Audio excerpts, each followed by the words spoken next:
नमस्कार दोस्तों। तो किसी महान व्यक्ति ने बिल्कुल सही बात कही है कि कई बार बड़ी जीत हासिल करने के लिए छोटी छोटी लड़ाइयाँ भी हारनी पड़ती है, क्योंकि ज़िंदगी कभी हमें उस मोड़ पर लाकर खड़ी कर देती है जहाँ से हमें समझ ही नहीं आता कि अब हम क्या करें। जो भी हमारा लक्ष्य होता है उस पर ना तो हमारा ध्यान जा पाता है और ना ही कुछ समझ आता है। उस स्थिति में हमें क्या करना चाहिए? देखो, सबसे पहले तो आप उस बात को दिमाग से निकालकर दिल से सोचो जिस बात को लेकर आप परेशानी और तनाव महसूस कर रहे हो, क्योंकि अगर आप उस बात को सोचोगे तो आप खुद ब खुद समझ आ जाएगा कि हम जिस बात को लेकर परेशान हो रहे थे वो बात इतनी बड़ी नहीं थी। क्योंकि हमारी जिंदगी में सुख दुख, अच्छा बुरा, पॉजिटिव नेगेटिव जैसा समय चलता रहता है। अगर किसी की लाइफ में बुरा वक्त चल रहा है तो हमेशा ध्यान रखो, बुरा वक्त हमेशा कुछ न कुछ सिखा कर जाता है। बुरे वक्त को बुरे सपने की तरह इग्नोर कर दो और अपने लक्ष्य पर ध्यान लगाओ। यह सब कहना आसान है पर करना मुश्किल है, क्योंकि लोग पुरानी बातों को पकड़कर बैठ जाते हैं। उनको यह समझ ही नहीं आता है कि क्या काम की चीज़ है और क्या कचरा है। इस वीडियो के जरिए मैं आपको सिखाने वाला हूं, क्योंकि भाई सब कहते हैं कि नकारात्मकता से दूर रहो, इग्नोर करो नेगेटिव लोगों को, लेकिन इग्नोर करे तो करे कैसे, यह तो कोई बताता ही नहीं है। तो इस वीडियो में हम सीखेंगे कि आप इग्नोर करना सीखोगे। अगर आप जिंदगी में आगे बढ़ना चाहते हो तो आपको दुखी करने वाली चीज़ों को, लोगों को, नकारात्मकता को आप कैसे इग्नोर करना सीखेंगे। इस टॉपिक पे आज हम बात करने वाले हैं। यहाँ से इस वीडियो की एक भी सेकंड को मिस मत करना, क्योंकि अगर स्किप किया तो सीख नहीं पाओगे, और एक बार सीख लोगे तो जिंदगी भर काम आएगा। मेरे को ये बताओ कि अगर आप एक स्टूडेंट हो, आपके दोस्तों ने बोला कि चलो भाई मूवी देख के आते हैं, आपको पता है कि आपको पढ़ना है, पढ़ाई करनी है, आपको कितना पढ़ना है, लेकिन उसके बाद भी आप अपनी जिंदगी को खतरे में डाल देते हो। क्यों मना नहीं कर पाते? वैल्यू मेंटेन करके रखनी चाहिए ना। बहुत सारे कारण है, लेकिन यह बिल्कुल गलत है। अगर आपको इग्नोर करना सीखना है तो समझना पड़ेगा कि सारा का सारा खेल आपके माइंड का है। आपके साथ कई बार ऐसा होता होगा कि किसी एग्जाम में आप फेल हो जाते हो, या मान लो बिजनेस में फेल हो जाते हो, किसी रिलेशनशिप में फेल हो जाते हो। आपके मन में एक अजीब सी लड़ाई चलती रहती है। उस वक्त आपको समझ नहीं आता है कि बाहर के लोगों से या अपने मन से कैसे डील करे। उस वक्त आपको जरूरत पड़ती है पॉजिटिविटी की, सकारात्मकता की, एटीट्यूड की। आपको यह समझना पड़ेगा कि दुनिया में हर चीज आपके हिसाब से नहीं हो सकती है, और यह पॉजिटिविटी आएगी चीजों को, लोगों को नजरअंदाज करके। यह पॉजिटिविटी ही एक शक्ति है जो चीजों को, लोगों को नजरअंदाज करके आप उस पॉजिटिविटी को फील कर सकते हो।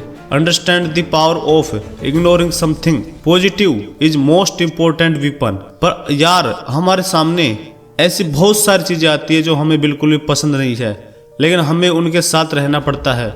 आप बुरी चीज़ों को बदल नहीं सकते, बस आपको उनसे बचने का तरीका आना चाहिए। जिस तरीके से हर वैरायटी के गुलाब में कांटे होते हैं ना, आप तमाम कोशिशों के बाद भी उन कांटों को ख़त्म नहीं कर सकते हो। बस उनसे बच करके आपको फूल तक पहुंचना है। ऐसा ही अपने समाज के साथ है, ऐसा ही अपनी सोसाइटी के साथ है, ऐसा ही दुनियादारी के साथ है। यहाँ थोड़ा कुछ अच्छा और बहुत कुछ बुरा है। इसलिए वीडियो के शुरू में मैंने आपको कहा था कि कचरे से ध्यान हटाओ और अपने गोल पर फोकस करो। आज के टाइम में आपको अपने पॉजिटिव नज़रिए को ध्यान में रखते हुए केवल अच्छे पर फोकस करना है, क्योंकि अगर आप हर बुराई से लड़ेंगे तो आपका सारा टाइम इसी में वेस्ट हो जाएगा। क्योंकि बुराइयाँ तो बहुत सारी है, सारी एनर्जी यहीं आपकी ख़त्म हो जाएगी। फिर आप खुद के लिए कैसे कुछ कर पाओगे? तो आपको ऐसी कंडीशन में ये से टॉक्सिक लोगों से बचने का तरीका आना चाहिए, और आपको अपने डिसीजन को लेकर इतना पॉजिटिव रहना है कि अगर आप एक बार फेल हो गए तो लोगों की बातों में आकर डिमोटिवेट होकर उसे बंद नहीं करोगे, पॉजिटिव एटीट्यूड के साथ फिर से शुरू करोगे। That is the importance of positivity. जितना सीधे बनोगे ना भाई, जल्दी काटे जाओगे। जो जंगल का रूल है ना, वही जिंदगी का भी रूल है। जितने सीधे बनोगे उतना ही सबसे पहले मारे जाओगे। कोई किसी का नहीं है, यह दुनिया जीने नहीं देती, यह फैक्ट है इस बात का। आप जितना जल्दी अपने दिमाग में घुसा लोगे ना, लाइफ को खुशी से जीना सीख जाओगे। गीता में श्री कृष्ण ने कहा है कि इस दुनिया में कोई किसी का नहीं है, ना परिवार वाले, ना दोस्त, ना रिश्तेदार, ना स्कूल फ्रेंड। यार कुछ नहीं है, यहाँ तक कि तुम्हारी आत्मा है ना, वो भी तुम्हारी नहीं है। एक टाइम के बाद जब वह उस लेवल तक पहुँच जाती है तो वो भी परमात्मा में जाके मिल जाती है। तो फिर रोना किस बात का? मेरे लिए उसने ये नहीं किया, मैंने उसके साथ अच्छा किया था, उसने मेरे साथ धोखा कर दिया।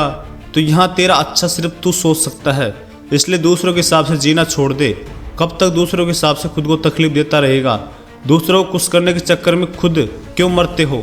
इग्नोर करना क्यों नहीं सीख लेते हो? इग्नोर करने और घमंड दिखाने में फ़र्क है। मेरे भाई, लोग कहेंगे कि एटीट्यूड आ गया है, एटीट्यूड दिखा, खुद के एटीट्यूड को थोड़ा सा स्ट्रिक्ट कर, ना तो कुछ नहीं होगा। लोग आपको कुछ भी कहने से पहले सोचेंगे यार ये ढीठा आदमी है, इसको कहने का कोई फायदा नहीं है। कोई दिक्कत नहीं, आपका काम तो निकल रहा है ना। जिंदगी में जितना पॉजिटिव रहना जरूरी है उतना ही ना कहना भी जरूरी है। जो ज्यादा शरीफ सीधे लोग होते हैं वो जल्दी से किसी को ना नहीं कह पाते हैं। वो हर काम के लिए तैयार हो जाते हैं कि यार ये लो मैं कर देता हूँ, लेकिन यार बाद में यही लोग इस बात के लिए रोते हैं कि हम जैसे अच्छे लोगों के साथ बुरा क्यों होता है। हाँ भैया, ऐसों के साथ बुरा ही होता है, क्यों नहीं होगा। बुरे लोगों को अपने सर पर चढ़ाओगे तो लास्ट में मुंह के बल गिरोगे।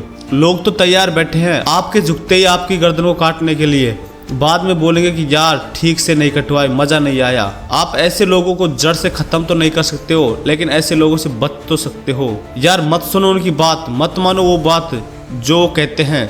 ज्यादा से ज्यादा क्या कर लेंगे, आपसे नाराज हो जाएंगे, आपका साथ छोड़ देंगे। अरे मर थोड़ी जाओगे उनके बिना। आपके लिए जो जीना सीख जाओगे ना, तुम्हें किसी को इग्नोर करने के लिए कुछ करने की जरूरत नहीं है। शांत रहने की जरूरत है, चुप रहने की जरूरत है। यार थोड़ा बहुत तो जानवर को भी पता होता है कि क्या सही है और क्या गलत है। आप तो एक ठीक ठाक इंसान हो, आप में इतनी बुद्धि तो जरूर है कि सही गलत का फर्क जांच सको। गलत को गलत बोलने में क्या जाता है। तुम दूसरों के लिए दुनिया में आए हो क्या? दूसरों को खुश करने के लिए पैदा हुए हो क्या? तुम्हारा कोई वजूद नहीं है क्या? तुम्हारा कोई अपना सपना नहीं है? तुम्हारे अंदर जरा सी सेल्फ रिस्पेक्ट नहीं है क्या? भाई अगर है तो आपका नुकसान हो रहा है। भाई उन्हें इग्नोर करो, लेकिन उनसे कभी भी हाथ मत मिलाओ जिनकी वजह से तुम बर्बाद हो जाओ। पहचानो उन लोगों को आपकी जिंदगी में कौन है। हर सक्सेसफुल इंसान एक दिन सुबह देर से उठने वाली आदत को, आलस को, रात को नींद को, कंफर्ट जोन को, इन सब को इग्नोर करना सीखो। इन सब को ना कहना सीखो। सीधे बनने की कोशिश मत करो। आगे बढ़ने के लिए सीखना जरूरी है। मैं कहता हूँ कि आगे बढ़ने के लिए बहुत कुछ छोड़ना भी जरूरी है। जब आप ऑटो से जाते हो, टैक्सी लेकर जाते हो, ट्रेन से जाते हो तो सामान भर भर के लेके जाते हो। जब आप फ्लाइट से जाते हो तब आपके पास लिमिटेड सामान होता है। क्यों? क्योंकि एक सर्टेन अमाउंट के बाद, एक सर्टेन वेट के बाद में जितना आपका सामान है उसका आपको अलग से पैसा देना पड़ेगा। क्यों देना पड़ेगा भैया? हवा में उड़ेगा तो फ्यूल भी ज्यादा लगेगा, ज्यादा लोड होगा। तो इसलिए अगर जिंदगी में आप ज्यादा ऊपर उड़ना चाहते हो तो आपको हल्का होना पड़ेगा। आप लाइफ में टेक ऑफ करना चाहते हो तो सक्सेसफुल होकर उड़ना चाहते हो ना, तो आपको अपने दिमाग से बहुत सारी चीजें हल्की करनी पड़ेगी। आजू बाजू क्या बोल रहा है, कौन मेरे बारे में क्या कमेंट कर रहा है, मेरी क्या दिक्कत है, क्या परेशानी है, सबके है आपको उनको छोड़ना पड़ेगा। छोड़ करके ऊपर उड़ना पड़ेगा, तभी आप ऊंची हाइट तक उड़ पाओगे। आपको खुद अपने विचारों का वजन कम करना होगा। जितना हल्का रखोगे आपके थॉट्स उतना ही ऊंचा सोच पाएंगे। आपको टारगेट अचीव करना है, मेहनत करनी है। छोटी छोटी बातों के लिए अपनी एनर्जी वेस्ट मत करो। अपनी एनर्जी अपने सब्जेक्ट के लिए, जितना बड़ा काम उतनी बड़ी चुनौती, जितना बड़ा गोल उतनी बड़ी प्रॉब्लम। अगर आपने खुद के लिए बहुत कुछ सोचा है तो ये नॉर्मल सी बात है कि प्रॉब्लम तो आएगी, लेकिन आपको भटकना नहीं है, पीछे नहीं हटना है। याद रखना है कि मैंने ये काम इस टारगेट को अचीव करने के लिए शुरू किया था। जब तक मुझे यह नहीं मिल जाता ना, मुझे कैसा भी खाना, कैसा भी रूम, कैसा भी पड़ोसी सब चलेगा, लेकिन मंजिल मेरे पास ना हो तो यह नहीं चलेगा। मुझे अपनी मंजिल तक पहुंचना ही है। इसके लिए आपको फालतू लोगों को, डिस्ट्रैक्शन को इग्नोर करके जो तुम्हें करना है, जहां तुम्हें जाना है, जो अचीव करना है वो अचीव करके देश में अपना ही नहीं बल्कि दुनिया में देश का नाम जरूर करना।